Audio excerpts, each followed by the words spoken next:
happy hour is based on 2 quotes from A Course in Miracles. Child of God, you were created to create the good, the beautiful, and the holy. And a lesson 292, a happy outcome is ensured. So I thought a good, powerful happy hour for all of us to get mindful and to get inspired might be a good use of our time. And today we have Lisa Natoli with us. Lisa Natoli is awe-inspiring. She's an author, she's a healer, she's a mind training coach and a teacher of A Course in Miracles. She created the 40 days program for transformation, which is totally free, and it's going on right now, and I'm in it, and it's awesome. She's the founder of the Healing Cure, which is an approach to healing that's actually fun, and we're going to get to hear about that in a little bit, and also gets results.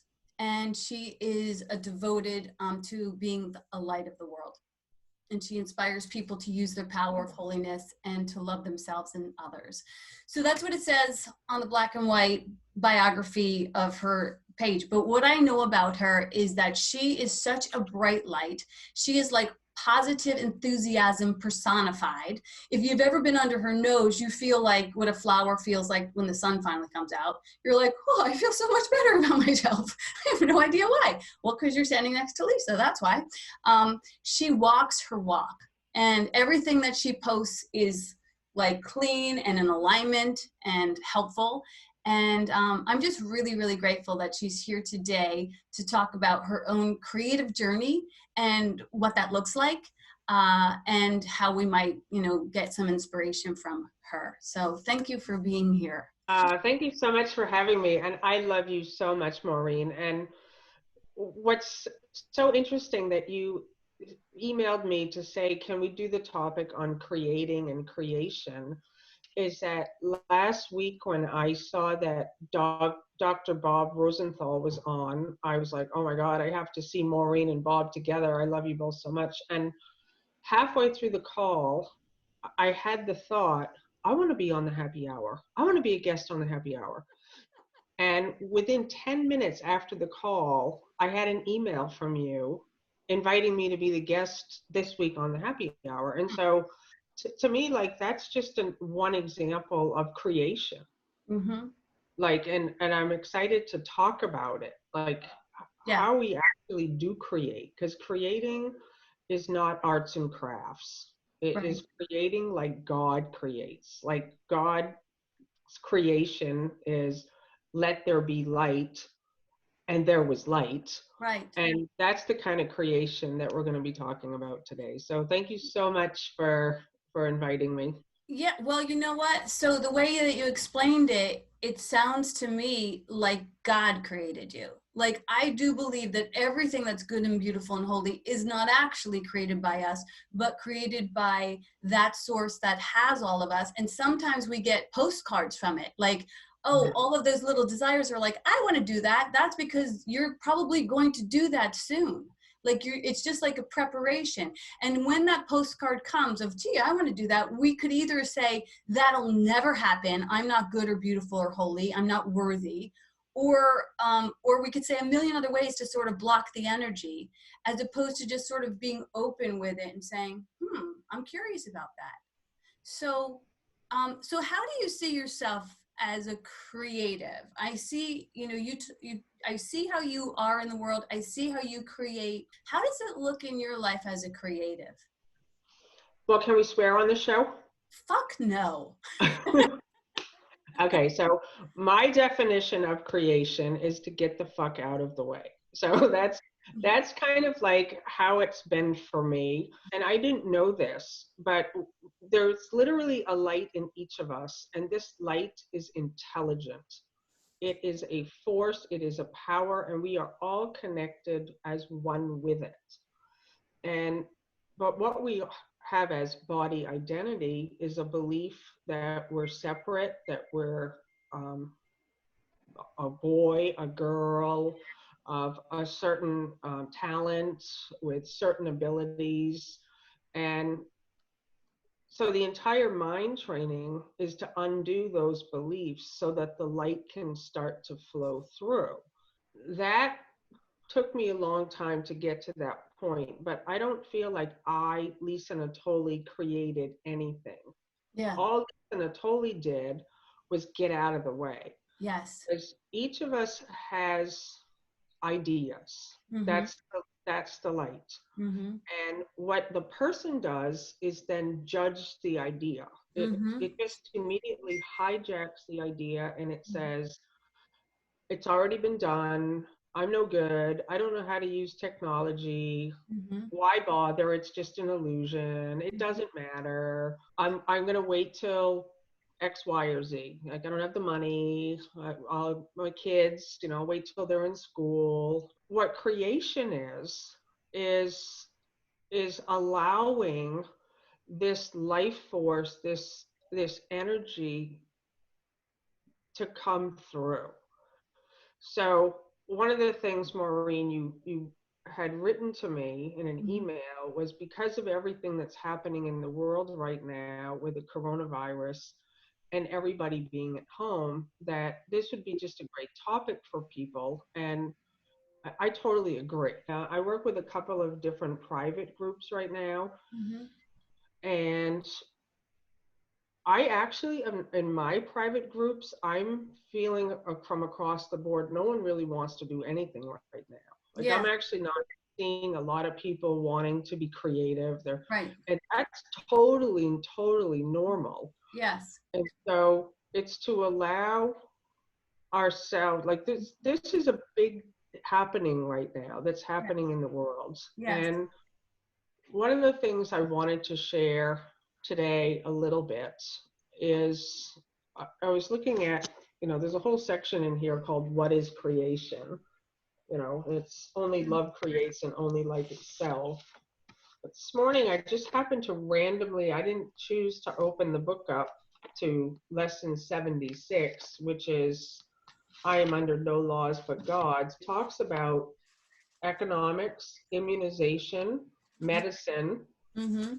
paper strips, metal coins, all the Mm-hmm. things we're going through right now with the virus. So we're Yeah. going to become a paperless society, and already people don't dare to touch money. People are afraid of each other.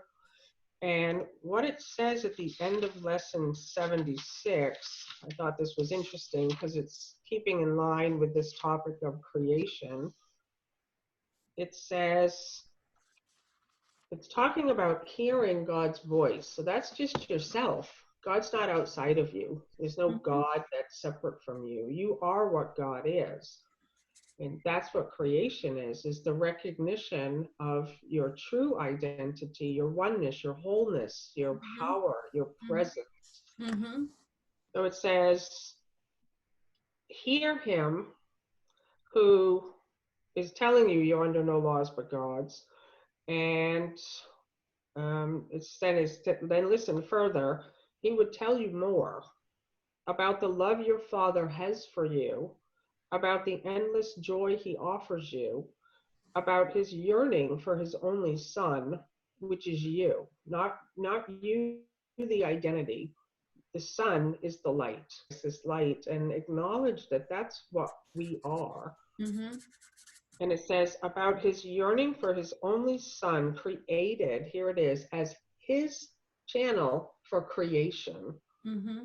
denied to him by his belief in hell. See, that's what blocked the channel. It Yes. blocks when we believe in hell and suffering and sickness, we block the light. Let us today open God's channels to him Mm-hmm. and let his will extend through us to him.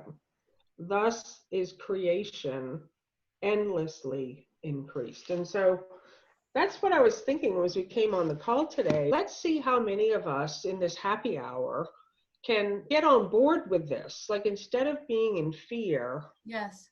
and the fear is just going to come up. Like it's our job as miracle workers and teachers of God and healers Mm-hmm. to stand in the fear and transmute it with the truth. That's creation.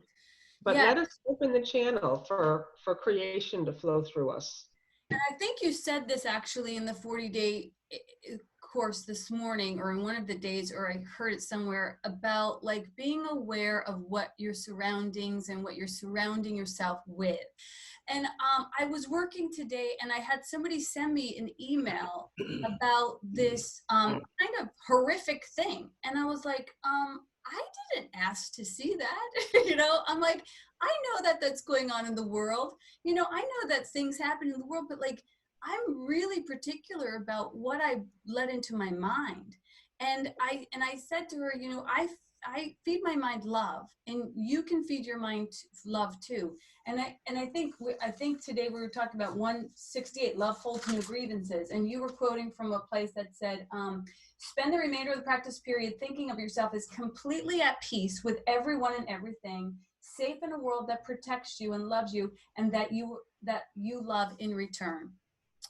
You know, when you gave that directive this morning, that is what creates a fertile ground for God's love. You know, when you actively allow yourself to be immersed in God's love, that's basically, no one's going to give birth in the midst of a tornado. That's not going to happen. We'll all cross our legs and hold our breath until we find a safe place to do that. So it's the same with us as creatives. Like, we don't want to do anything right now. We want to like lean back and watch what's happening because we're not sure of how it's going to land and if the next step is solid. So we would kind of have a feeling of leaning back as opposed to, you know, nurturing ourselves with love. We all know how to nurture ourselves with love. We all know what makes us feel more vibrant and what makes us feel more depleted. And I think that's the first step in allowing yourself to stay open, as you said, as a channel, is you know the things that constrict you and you know the things that cause you to stay open, and then you get to make a choice. That's it. And somebody who's created the 40-day program, and for anyone who's ever taken it, one of the main phrases in there is to watch your thoughts like a hawk. So since I have been teaching this for so many years, I actually listen like a hawk.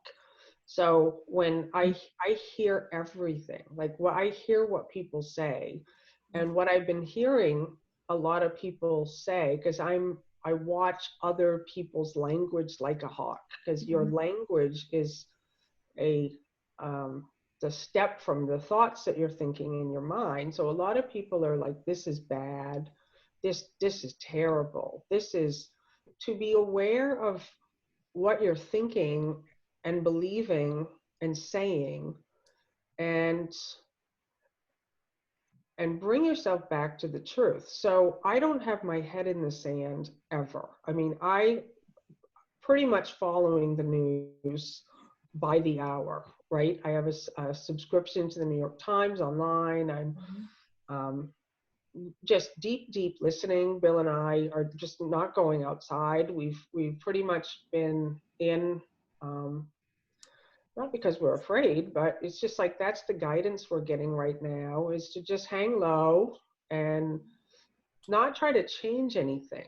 So one of the things that I have deep experience with it from dealing with the physical symptoms for years, trying to make the physical symptoms go away. I actually had a virus, and they diagnosed it as an incurable autoimmune condition. I had vomiting, high fever, chills, the whole thing. I wouldn't go away. It just started in 2012, I think. And so I actually had the experience that the world is having right now, and I thought I was dying. And I kept wishing that it would just go away so I could get back to normal. That's what's happening in the world right now. Like, let's just get this thing, let's just like make it go away. Yes. So we can get back to our lives. And the symptoms didn't go away from me for years. I did everything. I did A Course in Miracles. I was totally 100% committed. I went the doctor route, probably spent $25,000 in different kinds of therapies. Nothing worked. And they didn't know what was wrong with me. They're like, your tests are coming back healthy, but we can see there's definitely something wrong with you. So finally, by the grace of God, I understood. It just came to me in a flash through others in my life that were helping me to stand still, is to stand in the fear, to stand in the discomfort, to stand right there and not wish for anything to be different. Right. In the discomfort, Mm-hmm. and you have the willingness to just be aware of what is arising in you. So I was afraid of death. I was afraid of physical symptoms. I was afraid of being a fraud as a teacher. I was afraid of all sorts of stuff. I mean, Mm-hmm. so how A Course in Miracles describes it as a healing for true healing is to be aware of those thoughts. That's all body identity stuff. And then correct it with the truth. So I was having an experience of not being able to talk, not being able to see. I was weak. I was frail. I was afraid. And the healing was for me to catch, I'm weak. And then I would catch it and say, I'm not weak, but strong. I'm not a body, but spirit. Mm-hmm. I am not. And so and as I stood totally still, trusting in everything that was arising in me without trying to change it. And that came from my husband, Bill Free. He really helped me with that one. He just said, Lisa, just can you be okay if this never heals? Like if this never goes away? And I was like, it really was like a wake up call for me. And I realized, oh, actually, yeah, I could be happy no matter if this never goes away. If this just is the condition for the rest of my life, yeah. And ever since then, it's just this joy to realize I have found the abiding place that no one can take from me ever, never. Like it Mm-hmm. doesn't matter what happens in the world anymore. I know where my safety lies. I know where I need to hang out. That's available to all of us. Like, and that's the mind training. Yeah. It's going to bring us to this place of safety and peace and joy. Yes. And it's right. It's not even here. It's not even in. But that's the best way I can describe it is to take your focus off the external world for a moment and come on home. Thanks for that. That's beautiful. Yeah, it's interesting because acceptance is the answer to all of our problems. It seems like what I'm hearing the first step was like, can you just accept this? This is knocking at your door. You keep sending it away with prayers and pills and possibilities, and it's still knocking at your door. And we had a situation, I think it was 2 days ago, where somebody texted me and said, can we make our morning calls like conversation free of corona? And I was like, I don't know if we've never really established rules like that before. Like, why don't we just let it in if it needs to come in and just be with it as it needs to be there? And if it takes over the whole conversation, which it hasn't really done yet, like I know we want to sort of control what we feel is appropriate, but it's like that control prevents things from just allowing them to unfold and then seeing like, oh, I just need to entertain this. There's actually something here for me. And this ugly, horrible monster that's been lurking under my bed is just like, a little kid in a Darth Vader costume. Mm-hmm. And I don't have to be afraid of it. And then we retain our, in our defenselessness, our safety lies. It's like if I don't have to defend against it or change it or fix it or heal it, then it actually has the ability to just be done with its message for me. Yeah. Which is radically interesting and very different than how we've all probably been groomed and raised to navigate the things we don't like. And that's exactly what happens. Like it's like we would prefer things to feel happy. Like we'd prefer to avoid certain conversations. And I agree with you 100%, is let's just see what arises in the space and not have any rules. Mm-hmm. And I'm looking at all of you right now. I'm so happy to be here. It looks like, and I don't know if you had this problem in your group, but we capped at 100 and people are trying to get in still. And I don't know how to uncap it. I didn't even know. You have to upgrade. I had to upgrade. You have to upgrade to 500. Oh, okay. Well, So yeah, you are the I don't think lucky you can. 100. I don't think you can do it during. You No. could try to go to your Zoom account and increase the level. Um, Well, but yeah. this is good idea. You guys came early. Part of the aspect for creating for me is that fallow time where it's just listening. And in the course, it says a healed mind doesn't plan, it listens for the plan. And so when you already mentioned listening, like Bill and I are listening, I'm listening to people, I'm listening to my internal teacher.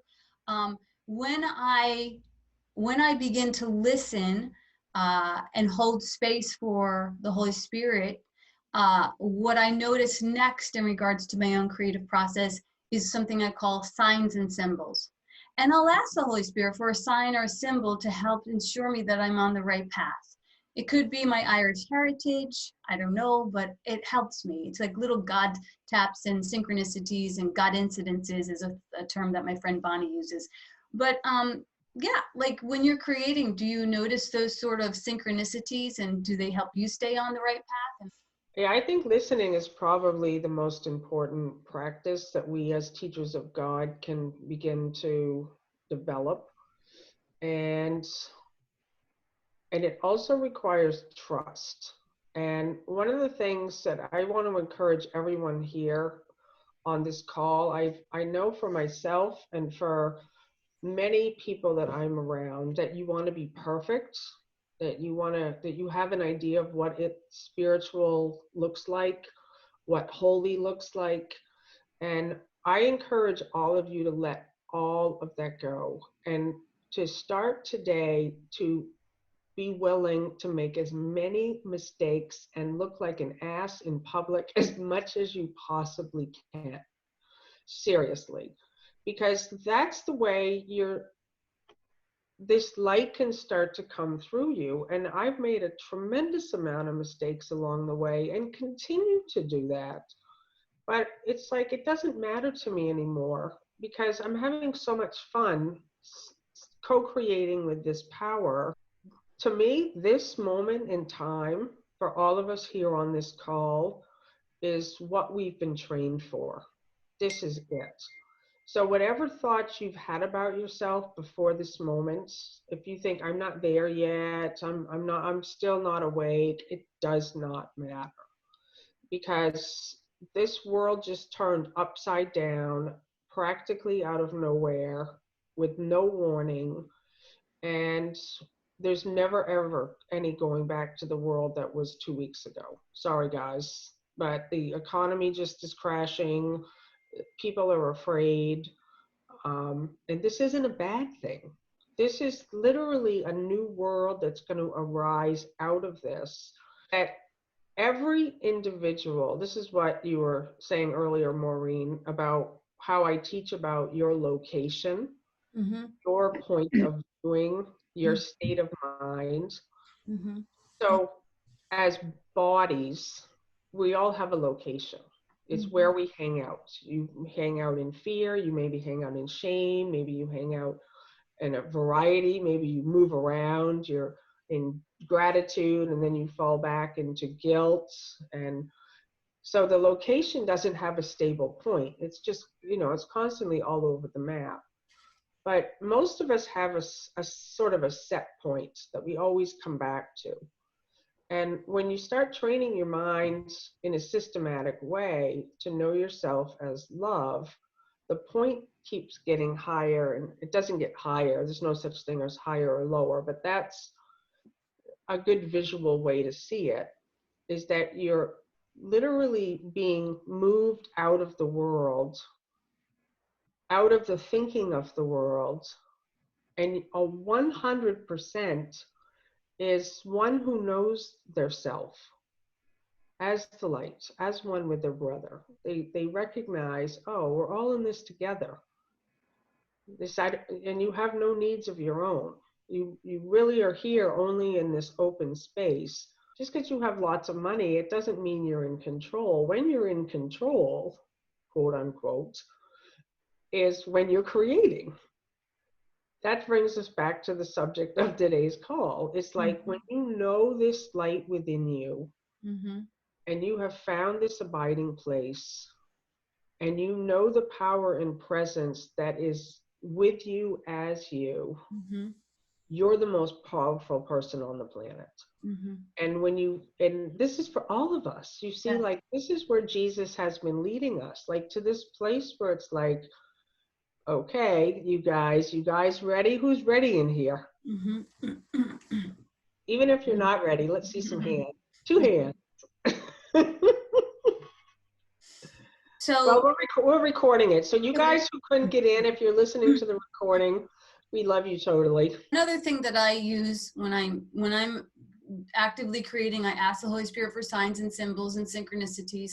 And then something else that I do is that I ask the Holy Spirit to help me see where this is already a possibility, where what I call lighthouses. So I actively look for lighthouses, someone who's gone through this, in this direction. And so I have not necessarily the exact recipe to follow, but a little bit more assurance that it's possible, even if it's not exactly how I'm designed to do it. So I think that's one of the reasons I didn't start my church earlier, because I had so much blockage around a female spiritual leader. It was nice to have you on the path and Marianne Williamson and a few others, but for the most part, I found it hard to undo that old way of seeing and allow myself to step into creativity in that way. I use lighthouses for mothering, for parenting, for relationships, some people might call them coaches or mentors, but really some of them are people that I don't even know. Like, I'm like, well, I really like the way this person does that. And if that person can do it that way, then it's possible for me to do that way. And I start to study a new possibility for me so that I don't fall asleep to my own limitations. Have you ever used that? And do you have any lighthouses in your own life or any area of your life that helps you to stand in your own truth? Yep. And maybe everybody can be thinking about that idea. Who are your lighthouses? I love that idea. And I use the symbol of lighthouse a lot. We live here in Maine. So we have a lot of lighthouses, and even in the Bible, it was like, don't hide your light under a bushel, but put it on a candlestick and let it shine. And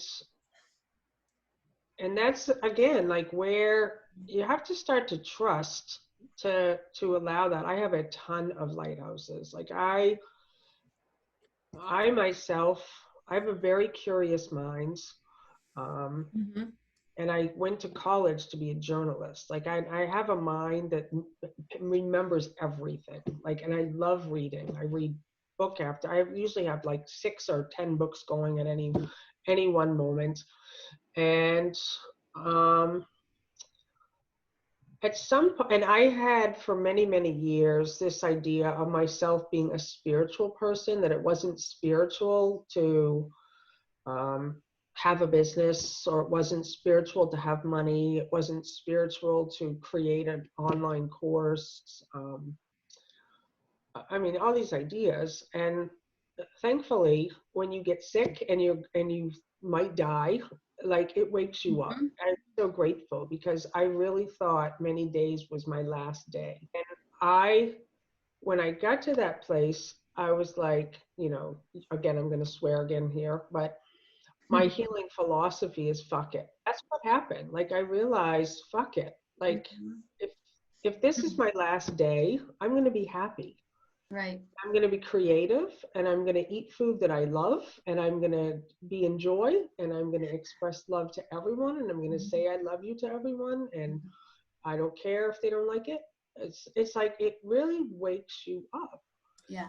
And I started to find lighthouses, and Ellen DeGeneres is a big one for me. Oh Like yeah, I love her. I love her so much. And Jimmy Fallon is another one online that I like, and um, Jennifer Aniston. Like Uh-huh.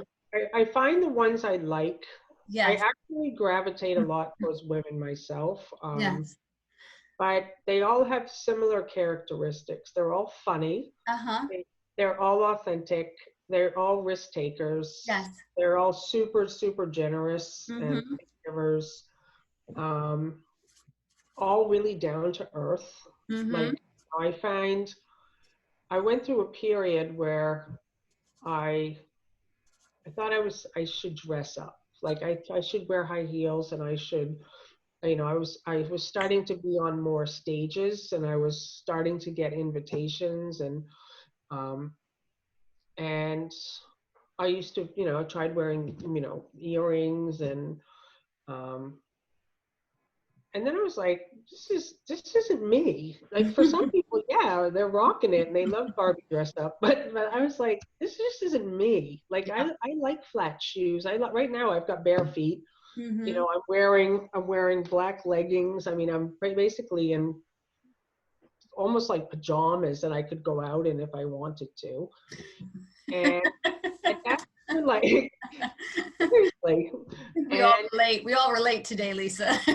We're all wearing this is my pajamas but from the this is bottoms my down. this is my normal everyday clothing is Uh-huh. just black leggings and it's just like be comfortable. And I I use them as sort of a way for me to move past my own playing small. Yeah. Yeah. There's two things that can happen in regards to creativity that I've noticed in regards to lighthouses. And maybe you guys all relate to this, and I think I told this story the last time we were on the other call. So maybe I didn't, I don't remember, but I remember when I was a little kid and my neighbor took me to a gymnastics class. Mm. And I went into the gymnastics class and I didn't know anything. Like I could do like an awkward cartwheel and I thought like, I'm good. And all of these kids were flipping all over the place, like licking the ceiling kind of flips. I'm like, oh my God. And I felt myself shut down. And I started crying. I was like 7. And the teacher came over to me and he was like, what's the matter? And I'm like, I'm not supposed to be here. I don't know how to do any of this stuff. And he was like, of course you don't know how to do any of this stuff. You just got here.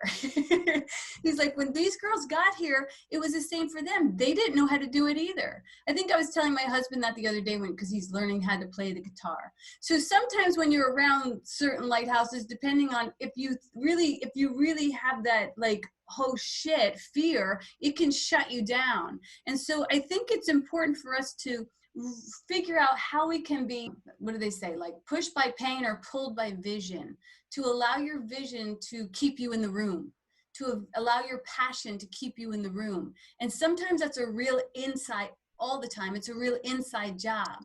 If somebody had told me before I walked into the room, you're going to look really awkward because you're a newbie and you're going to be scared and you're going to be judging yourself against everybody else, and you'll probably trip on the stairs and you won't be able to figure out the horse thing, and your balance is going to be all off. Like, but don't worry, because like everybody starts there.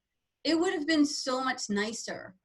So I think we can still use that kind of care with ourselves and our artisan selves as we approach anything. I love on the internet right now where they show like the Martha Stewart version of a cake or a costume, and then they show somebody else who tries to do it and they're like, nailed it, and it looks ridiculous. I love that.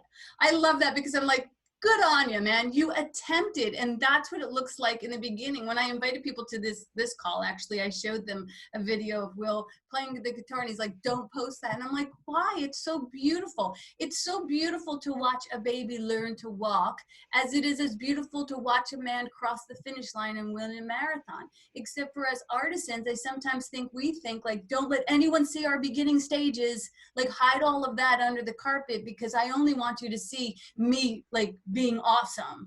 And it's just not true and not fair and not helpful. That's all I'll say about that.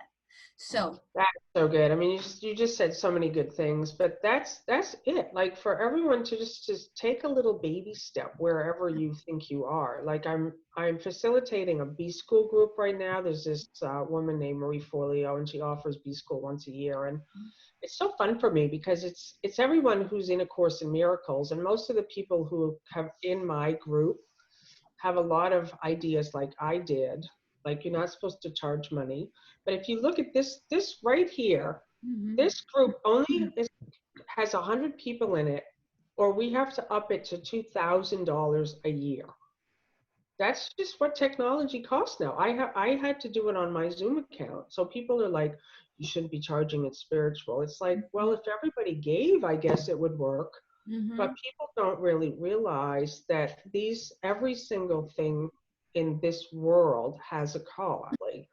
And we don't have to make a big deal about it, but to be able to look at like where maybe you feel stuck or in guilt or in shame or not good enough, and then to just go like, I'm just going to go with what I'm being given to do in this moment. And what happens in the world we live in, unfortunately, is a lot of it is smoke and mirrors. A lot of it, aside from the fact that it's an illusion, I'm talking about the online world and the number game that everyone plays. Like, it's like how big someone's mailing list is, how big your Facebook page is, how much money you have. Yes. And the numbers have become astronomically ridiculous. I'm grateful for a lot of things that are unfolding right now because of coronavirus. Like the excessiveness and the like, so much sleepwalking through life. And my vision as a creator, I'm going to tell you my vision, is every hand joined in love. Like that people wake up to the truth of who they really are. Like, let's not sleepwalk through this, and let's not wait till the coronavirus is over. There is no going back to life as you knew it before, and thank God for that. Because before coronavirus, you had other stuff you were complaining about and fearful about, right? It just got transferred over here now. Now we all realizing like, oh my God, I took everything for granted. Like, I used to go driving in my car every day. I would just go outside. I would just go to Barnes and Noble and Starbucks and go just around, I'd meet friends for coffee, and not doing it now. I'm like, wow. Yeah, the thing I love about what you just shared is that, my husband says this to me all the time, because I am a person who presses my nose to the window and like, oh my God, everybody's doing everything. And there is that thing, like, I remember another story was when I was little, I was walking home with my mom and we were all little kids, and we walked by this ballet studio and I was like, I want to go to there. And my mom was like, we can't go there because if you want to go there, then all the girls are going to go there. And I was the youngest of 6. And so I still have that like thing in me that's like, if the only way I can get into the dance class is if I get everyone into the dance class. And I will do whatever I can to get everyone into the dance class, even if it means giving it all away. So sometimes when it comes to our creativity, we carry these old wounds and old baggages and old agreements that we're not even aware of. You know what I mean? Like, it's okay for you to charge. It's okay for people to figure out how to get their own way into the fucking dance class. It's just certain things. And when you talked about the idea of the illusion of numbers, people can buy numbers today, friends. Like, it's ridiculous. People can just buy numbers and make their reach look bigger. And if you tap into your internal teacher, you'll be made really clear what's authentic and what's not authentic. And you don't have to be swayed by the price of something or the social, proof behind it. Like, you really have to ask the Holy Spirit, is this for me? Is this for me? It doesn't matter. And if it is for me, it doesn't matter what it costs, because I will be given everything that I need to move forward with it. I'm a B schooler too. So I remember when I invested in B school, I was like, that's a huge chunk of coin, man. But I knew that it was for me. But what you said that I think is really important is that the numbers have nothing to do with creativity. And when we're talking about artisan, we're talking about not worrying about the number of people that are out there to share your art with, but like, just like, what I think about creativity is like, the part of creativity is the most holy thing. It's almost as if you could say like, the thing that comes from it is a souvenir that says, I went to God and danced with God, and I brought back this fucking t-shirt that I want to sell to you. But I dance with God. Like, do you know I dance with God? Like, that's the most important thing. And I will dance with God all I want. And if something bursts from that, when God and I are dancing together, then that's supposed to be shared with the world. If something comes from your dance with God that's supposed to be shared with the world, then ask what it's supposed to be, what the price is supposed to be. Like, that's all figure outable with the divine. But first, recognize that you're here to dance with God. And that's where creativity happens. And that's the most audacious thing that you could do. You're here to create the good, the beautiful, and the holy. You're here to be a channel for that love to stream through you. And it doesn't have to birth souvenirs like t-shirts or programs. It could just birth smiles and joyful experiences, whatever it is that lights your heart up. You know, that's where like everything got really simplified for me, because I had those ideas for a while. I wanted to be a Hay House author, and I wanted money, and um, thankfully, somewhere along the way, I realized I don't want any of those things. Actually, I want freedom. Like, I don't want to be owned by a book publisher. I want freedom. I want a simple, happy life. And I want to just be able to be free to let this light flow through me. And on a very practical level, that changed my life, because I realized, oh, I don't need a lot of money. I don't need big things. I just want to help one person. You know, I often will tell this story about the starfish. Now, the starfish story, there's a story about a young boy who's walking on this beach of these beach starfish, and he's throwing them in one at a time, and someone comes along and says, it is just thousands or millions of starfish on the beach, and the guy's like, what's that going to help? And the little boy picks up one more starfish and throws it in and says, help that one. And that's how I live my life, of really like, if I can reach one person, and here's the thing, the one person I'm actually reaching is me. Yes.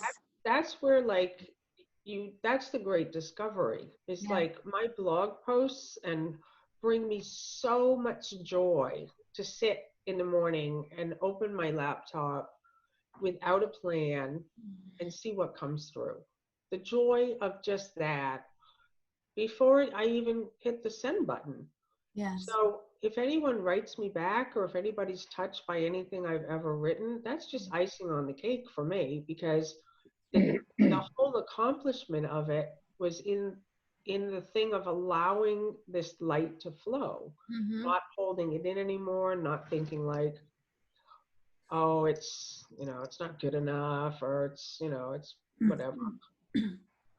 So that's where like I want to encourage everyone here just to not block what's coming through you. Like, if something wants to come through you, to post it on Facebook, or to just give to someone, or to call someone. I mean, right now a lot of people are home alone.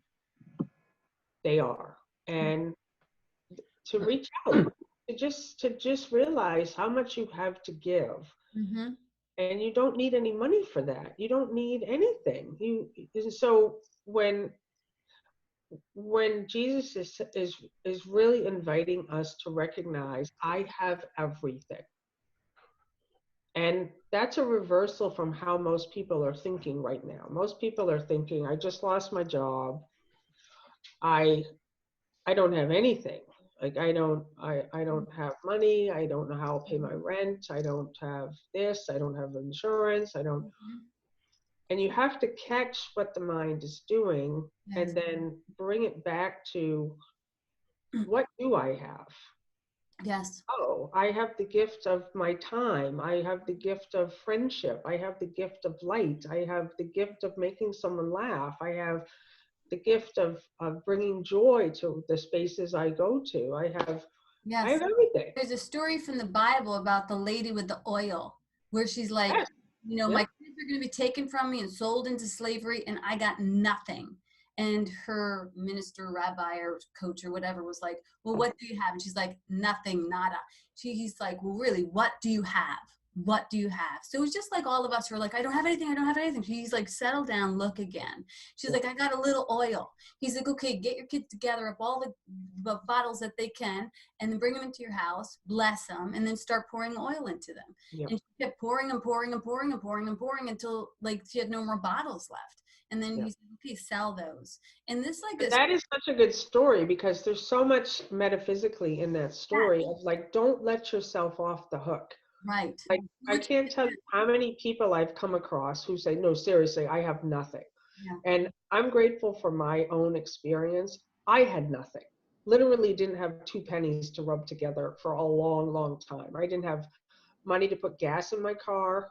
I had to go to the neighbors to say, can you give me a ride? I didn't have a job. I had 10 years worth of credit card debt. I lived in this tiny little motel. I wasn't paying my rent. And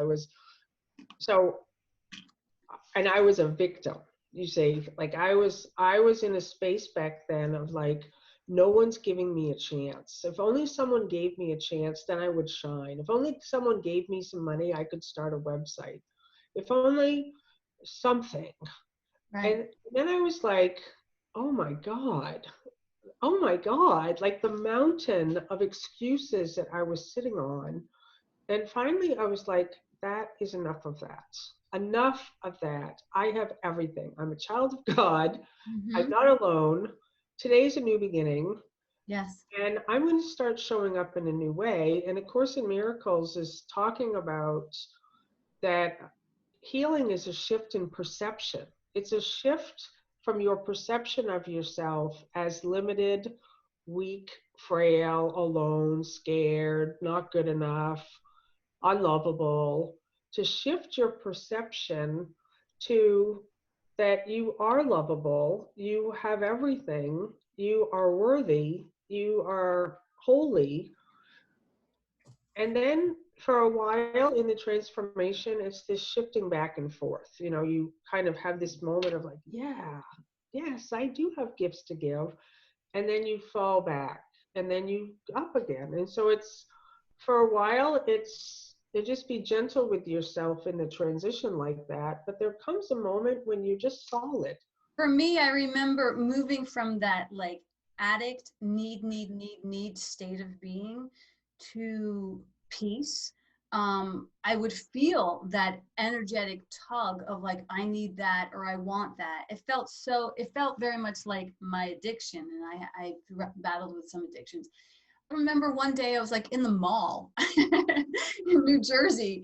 And I was like, I don't know how I remembered it, but it was like, the Lord is my shepherd, I shall not want. The Lord is my shepherd, I shall not want. I remember walking through the mall and just being dazzled and dazzled and dazzled. I'm so easily dazzled. I'm so easily distracted. And I am so easily like made thirsty. Like, I need that.